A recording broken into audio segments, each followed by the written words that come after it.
এবারও যথাসময়ে অনুষ্ঠিত হচ্ছে। বইমেলায় প্রতি বছর ঢাকা মেট্রোপলিটন পুলিশ ব্যাপক নিরাপত্তা ব্যবস্থা গ্রহণ করে। প্রতিবারের ন্যায় এবারও আমরা নিরাপত্তা ব্যবস্থা গ্রহণ করেছি। সার্বক্ষণিক নিরাপত্তা ব্যবস্থা গ্রহণের জন্য আমার পিছনে আমরা একটা কন্ট্রোল রুম প্রতিষ্ঠা করেছি। এইখানে সার্বক্ষণিকভাবে আমাদের অফিসাররা থাকবে এবং রাত্রেও আমাদের সিনিয়র অফিসার এখানে অবস্থান করবেন। সিসিটিভি দ্বারা সমগ্র এলাকা নিরাপত্তা বেষ্টনীর মধ্যে আনা হয়েছে এবং এই কন্ট্রোল রুমের মাধ্যমে পুরো এলাকার নিরাপত্তা ব্যবস্থা তদারকি করা হবে।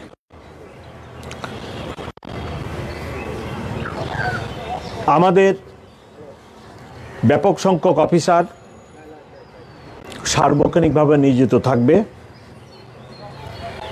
তদারকিতে সিনিয়র অফিসার থাকবেন, বিশেষ করে ঢাকা মেট্রোপলিটন পুলিশের রমনা বিভাগের ডিসি সার্বক্ষণিকভাবে নিরাপত্তা ব্যবস্থা তদারকি করবেন। ঢাকা মেট্রোপলিটন পুলিশের বাইরেও র্যাব, সিটি এবং অন্যান্য আইনশৃঙ্খলা বাহিনীর সদস্যরা, গোয়েন্দা বাহিনীর লোকেরা সার্বক্ষণিকভাবে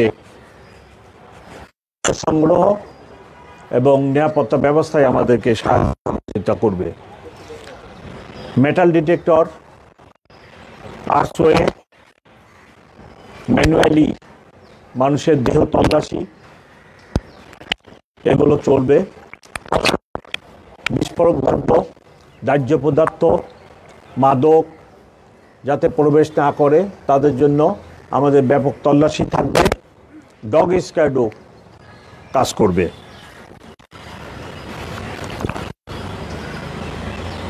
মেলায় আগত শিশুদের জন্য ঢাকা মেট্রোপলিটন পুলিশ থেকে ব্রেস্ট ফিডিং সেন্টার খোলা হয়েছে, ব্যবস্থা রাখা হয়েছে।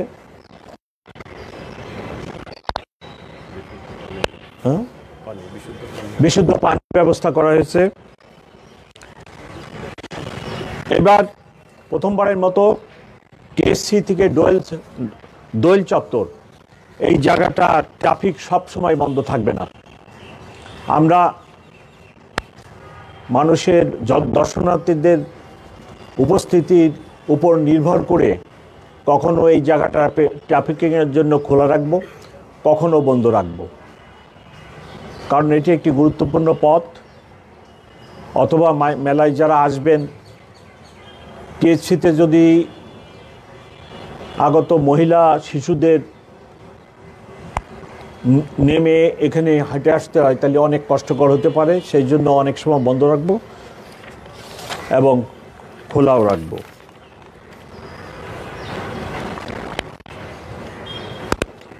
ঢাকা বিশ্ববিদ্যালয়ের আশপাশ এলাকায়, মেলার আশপাশ এলাকায় আমরা নিরাপত্তা ব্যবস্থা জোরদার করব। রাত্রে সার্চ লাইটের ব্যবস্থা করা হয়েছে যাতে করে কোনো দুর্ঘটনা যেটাই হোক আমাদের নিয়ন্ত্রণে থাকে।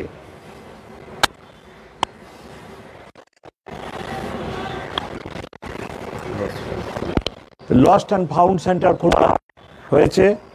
কেউ যদি হারানো যায়, লস্ট অ্যান্ড ফাউন্ড সেন্টারের মোবাইল নাম্বারও দিয়ে দেওয়া হবে।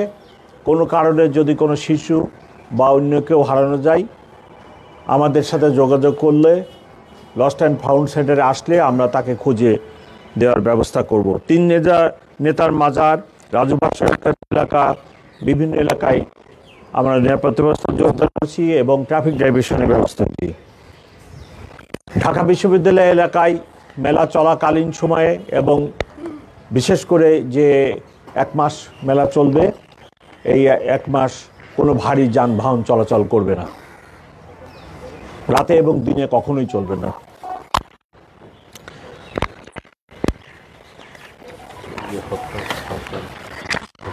হকারদের ব্যাপারে আমরা অনুরোধ করব কোনোভাবেই জন্য যাচ্ছে তাই ভাবে যেখানে সেখানে হকাররা না বসে এবং উচ্ছৃঙ্খল কোনো কর্মকাণ্ডে হকাররা লিপ্ত না হয়। ফুড কোর্ট আছে, চা পানির জন্য আলাদা ব্যবস্থা আছে, এদিকে করা হয়েছে, দর্শনার্থীরা সেখানে যাবেন এবং যারা চা কফি খাবেন। তবে আমি রিকোয়েস্ট যারা ফুড কোর্টের ব্যবস্থাপনায় আছে অবশ্যই বাণিজ্য মেলা বা অন্যান্য জায়গায় যে গলা কাটার দাম নেওয়া হয় এটা যেন না হয়। আমার অভিজ্ঞতা মতে এবং আপনাদেরও অভিজ্ঞতা আছে যে বাণিজ্য মেলায় হোটেলগুলা এবং ফুড কোর্টগুলোতে খাদ্যদ্রব্যের দাম 3 গুণ আদায় করা হয়, যেটা ঠিক। আমি আমার অফিসারদেরকেও রিকোয়েস্ট করবো এই দিকে যেন খেয়াল রাখে। একটা জিনিসের দাম, এক কপির দাম যদি কথার কথা 5 টাকা হয়, 7 টাকা নিতে পারে, 6 টাকা নিতে পারে। 5 টাকার জিনিস 15 টাকা নিবে মেলা উপলক্ষে, সেটা তো গ্রহণযোগ্য না। বাণিজ্য মেলায় প্রতি বছরই আমি এইটা লক্ষ্য করেছি। এর জন্য অনেক সরকারের অনেক ডিপার্টমেন্টও আছে, বাজার দর ডিপার্টমেন্ট আছে। আমি তাদেরকেও রিকোয়েস্ট করব যে এইদিকে খেয়াল রাখবে। 5 টাকার জিনিস কোনোভাবেই 15 টাকা 20 টাকা দর্শকের থেকে নিবে, এবং এটা নিয়ে অনেক ঘটনাও হয়ে যায়। সেখানে ছোটো ছোটো ঘটনা হয়, তর্ক বিতর্কের সৃষ্টি হয়। আমি আমার কলিগদেরকেও রিকোয়েস্ট করতেছি এবং যারা অন্য ডিপার্টমেন্ট আছে তারা জন্য এদিকে খেয়াল রাখে। আপনারা জানেন এটি একটি রুটিন প্রোগ্রাম ঢাকা মেট্রোপলিটন পুলিশের জন্য। প্রতিবারের ন্যায় আমরা সেই রুটিন প্রোগ্রামটাই ফলো করতেছি এবং বাড়তি কিছু বিষয় আছে। ট্রাফিক একটি ইম্পর্টেন্ট বিষয় পুরো ঢাকা শহরের জন্য, এবং এরূপ একটি কি বলে ফেস্টিভ প্রোগ্রামের জন্য ট্রাফিক আরও ইম্পর্টেন্ট। আমি আমার কর্মী এডিশনাল কমিশনার ট্রাফিক কে এখন অনুরোধ করতেছি ট্রাফিক ব্যবস্থাপনা সম্পর্কে আপনাদেরকে একটা ধারণা দিবে। Thank you. উঠেন বাবা।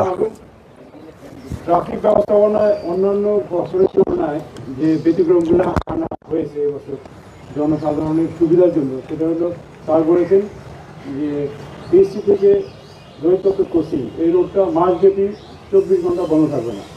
এই রোডটা বন্ধ থাকবে মূলত মেলা চলাকালীন সময়ে, প্রত্যহ 2টা থেকে মেলা শেষ না হওয়া পর্যন্ত।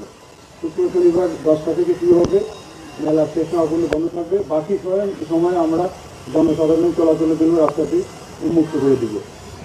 এরপর দ্বিতীয় যে চেঞ্জ আনা হয়েছে, দোয়েল চত্বর বা ওই এলাকায় লোকজন এসে নামতো রিক্সা গাড়িতে, ওখানে কন্ডিশন যাতে না হয় এই জন্য দোয়েল চত্বর থেকে একটু ভিতরে 3 মাজার গ্যাপ পর্যন্ত এনে ইউটার্ন করানো হবে।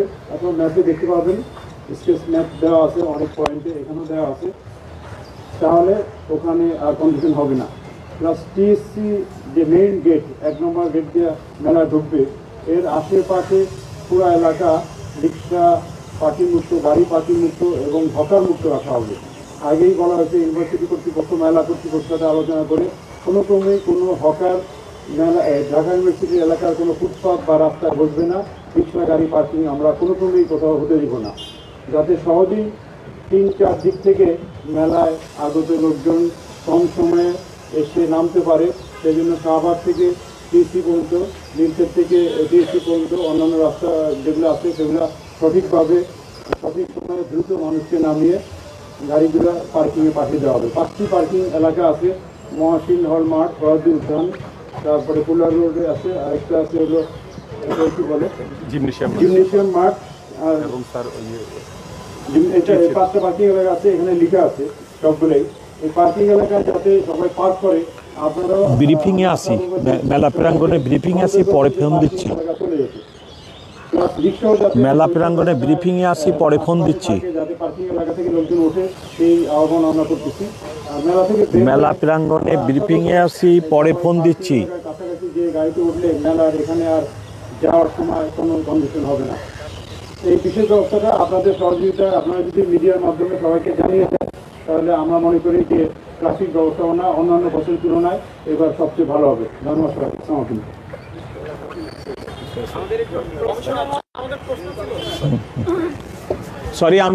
সরি অত্যন্ত দুঃখিত, আমি আমি আমি একটা পয়েন্ট ভুলে গেছি, আমি আগে বলি তারপরে প্রশ্ন নিচ্ছি।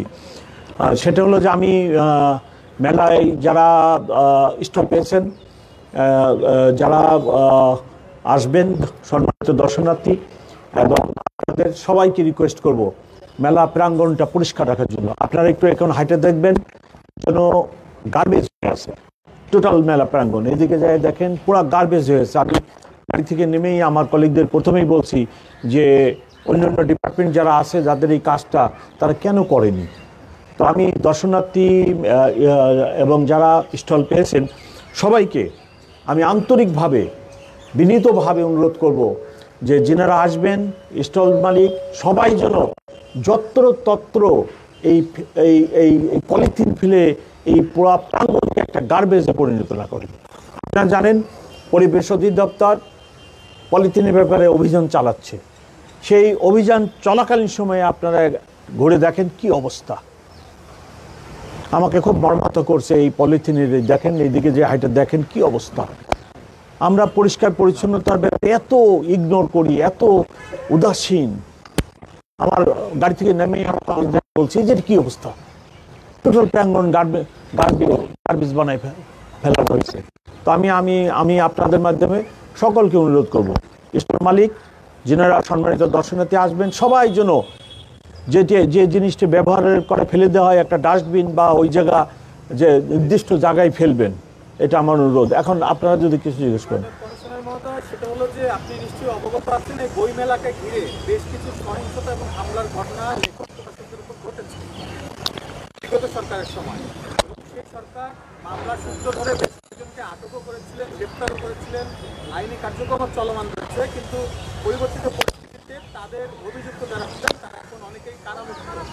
তো মেলা যেহেতু আগামীকাল থেকে শুরু হচ্ছে, তো তাদের উপরে আপনাদের নজরদারির বিষয়টা একটু পরিষ্কার করবেন। আরেকটি বিষয়, এই বই মেলাকে ঘিরে প্রতি বছর হলো কিছু প্রকাশক নতুন নতুন চমকপ্রদ ধর্মীয় উস্কানিমূলক বই বের করার একটা প্রক্রিয়া থাকে বা ইচ্ছা পোষণ করে থাকে। তো সেই জায়গাগুলো কীভাবে নজরদারিতে রাখবেন? আপনার প্রথম অংশ আমরা নজরদারিতে রাখছি, যারা বের হয়েছে বা যারা এরকম সন্দিগ্ধ লোকজন আছে আমরা খেয়াল রাখবো।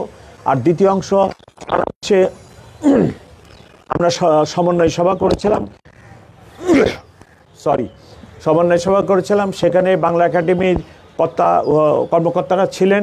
তাদেরকে আমরা রিকোয়েস্ট করছি যে এরকম কোনো বই যেন স্টলে না আসে এবং কোনো বইয়ের ভিতরে এই উস্কানিমূলক কথা লেখা আসে এটার জন্য ওনারা স্ক্যানিং করে ভেটিং করে স্টলে উপস্থাপন করেন। আমি আশা করি ওনারা ওনাদের দায়িত্ব সঠিকভাবে পালন করবেন।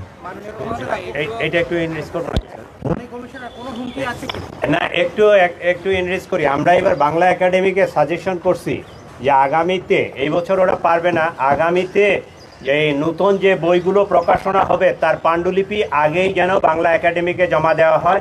তারা এটা যাচাই বাছাই করবে, পড়ে দেখবে যে এমন কোনো কন্টেন্ট যেন ছাপানো না হয় যেটা আমাদের সোশ্যাল লাইফকে ডিসরাপ্ট করে, আমাদের কমিউনাল হারমোনিকে ডিসরাপ্ট করে, আমাদের দেশদ্রোহী কোনো বক্তব্য বা প্রকাশনা সরকারকে ডিস্টেবিলাইজ করে এইরকম কোনো ধরনের প্রকাশনা যেন মেলায় না আসে।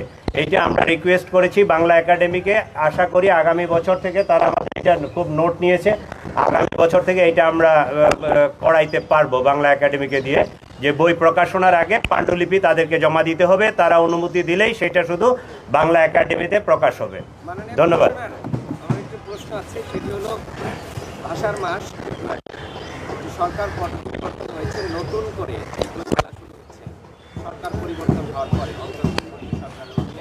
সেই জায়গায় ফেব্রুয়ারি মাসে যারা প্রকৃত সরকার বিদায় হয়েছে তারা একটি হরতাল, অবরোধ এবং কর্মসূচির ঘোষণা দিয়েছে এই ফেব্রুয়ারি মাসে। সেই উপলক্ষে আপনারা কি কি পদক্ষেপ নিয়েছেন বা তারা হামলাও করতে পারে, নিষিদ্ধ ঘোষিত ছাত্র সংগঠনও আছে তাদের, সেই জায়গা থেকে আপনারা কতটা পদক্ষেপ নিচ্ছেন? কেন খুব সহজ আমরা এই ব্যাপারে সবসময় কাজ করতেছি।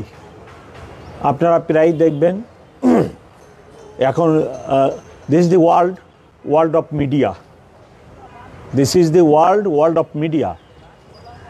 আপনার 2 মিনিটের ভিতরে 1 মিনিটের ভিতরে এই ঢাকা শহরের খবর ব্রাজিল চলে যাচ্ছে।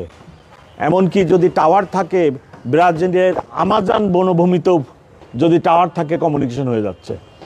সো সেই যুগে বিভিন্ন জায়গা থেকে বিভিন্ন প্রোগ্রাম আসতেছে এবং আপনারা দেখছেন সেই সব প্রোগ্রাম আমরা মোকাবেলা করতেছি এবং প্রোগ্রাম তো দিতেই পারে, ভিডিও বার্তা মিডিয়ার জগৎ প্রোগ্রাম দিতেই পারে এবং সেগুলো তো আমরা প্রতিদিনই মোকাবেলা করে যাচ্ছি এবং নিষিদ্ধ ঘোষিত ছাত্রলীগের অনেক নেতাকে আমরা ইতিমধ্যে অ্যারেস্ট করেছি, তারা বন্দি আছে। আর তারা যদি এরকম কোনো অ্যাটেম্প নেয় অবশ্যই আমরা ব্যবস্থা নিব, তবে আপাতত দৃষ্টিতে আমি কোনো আশঙ্কা দেখি না।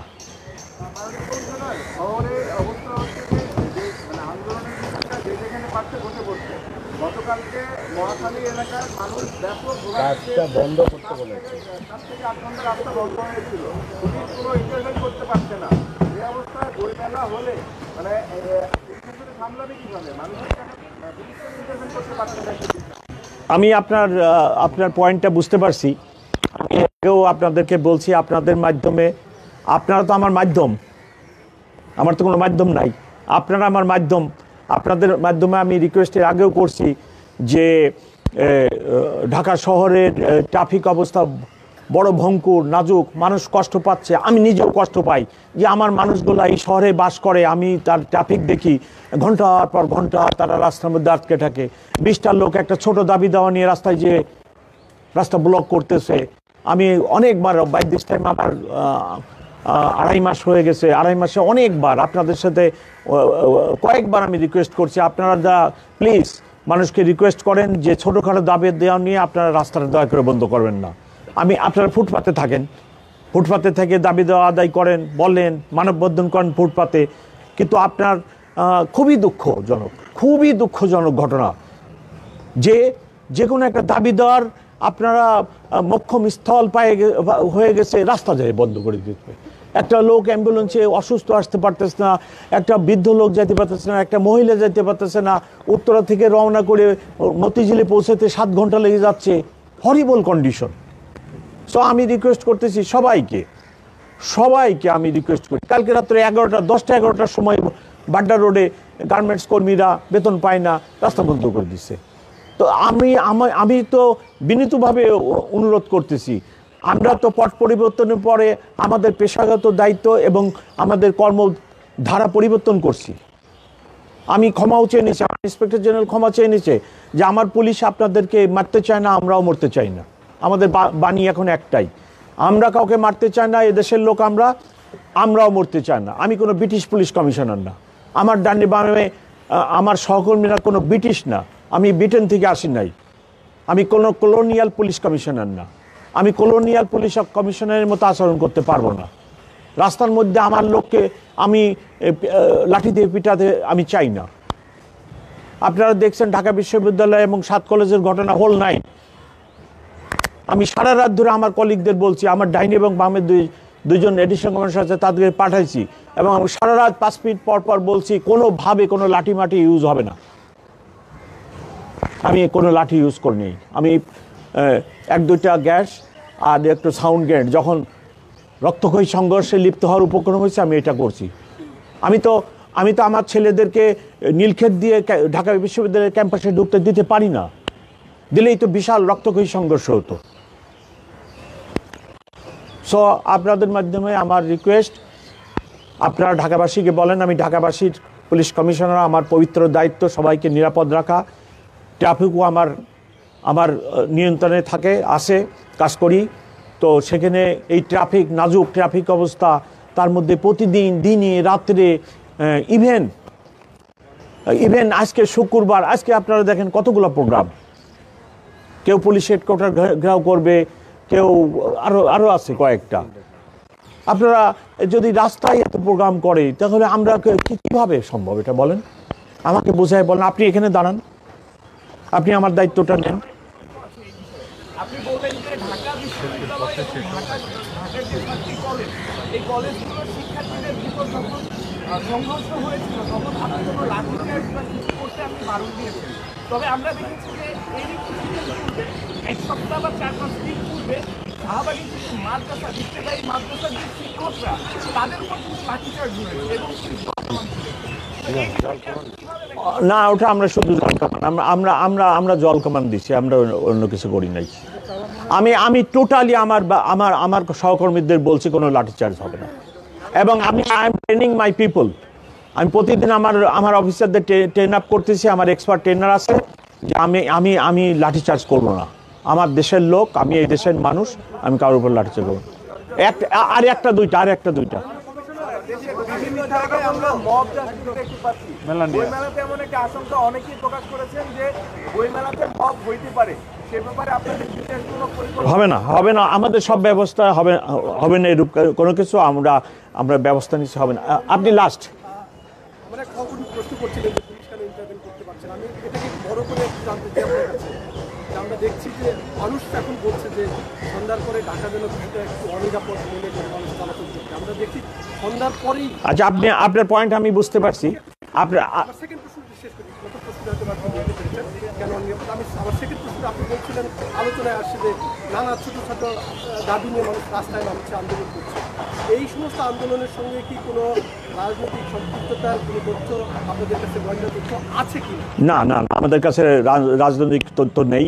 আপনার প্রথম অংশ রাজনৈতিক এরকম কোনো বিষয় আমাদের কাছে নেই। আপনার প্রথম অংশ, আপনাদের কাছে আমার বিনীত অনুরোধ, আপনারা এমন কোনো সংবাদ পরিবেশন করবেন না যেটা জনমনে নিরাপত্তাহীনতার সৃষ্টি করে। সম্প্রতি একটি খবর, আমি সেই খবরের প্রতিবাদও করেছি, প্রতিবাদও প্রথম পাতাতেই ছাপা হয়েছে যে ঢাকা শহরে এত কোনো পেট্রোল পাওয়া গেল না। আমার একটা মেকানিজম আছে, আমি সেই মেকানিজমের মাধ্যমে রাত্রে এবং দিনে ঢাকা শহরকে নিরাপদ রাখার চেষ্টা করি। সব ক্ষেত্রে আমি সফল হই, আমি সেটা দাবি করি না। 2-2.5 কোটি লোকের শহর, এত ঘনবসতি পৃথিবীতে আর দ্বিতীয়টি নেই। এখানে দারিদ্রতা আছে, এখানে বেকারত্ব আছে, এখানে বস্তিতে লক্ষ লক্ষ লোক বাস করে, এখানে লক্ষ লক্ষ লোক ফুটপাতে বাস করে। এরূপ একটি জটিল শহরের পুলিশ কমিশনার আমি। তো আপনাদের কাছে আমার অনুরোধ, এরূপ কোনো খবর প্রচার করবেন না যেটা জনমনে অনাকাঙ্ক্ষিত নিরাপত্তাহীনতার সৃষ্টি করে। আপনি যদি খবর প্রকাশ শহরে এত কিলোমিটার এত ঘন্টায় একটা পেট্রোল পার্টি দেখলাম না, তাহলে আপনি আমাকে আগে পার্সোনালি একটা ফোন করেন না। আপনি তো আমাকে ফোন করেন নাই যে কমিশনার সাহেব আমি নিউজ করতে চাচ্ছি, আপনার কি মতামত। আপনি আমার মতামত নেন নাই, কিন্তু যে লোকটি এই কাজটা না করে তার মতামত নিচ্ছেন। আচ্ছা, এই প্রসঙ্গে আমি তো বলছি। সো আপনাদের কাছে আমার রিকোয়েস্ট যে এমন কোন নিউজ আপনারা করবেন না। আপনাদের আমাদের কাজের টার্গেট একই, জনসেবা করা। তাহলে আপনি এরকম কোনো নিউজ করবেন না যেটা মানুষের মধ্যে প্যানিক সৃষ্টি করে, একটা নিরাপত্তাহীনতা সৃষ্টি করে। এটা আমার অনুরোধ। আপনি লাস্ট বলেন। আচ্ছা, থ্যাংক ইউ ভেরি মাচ।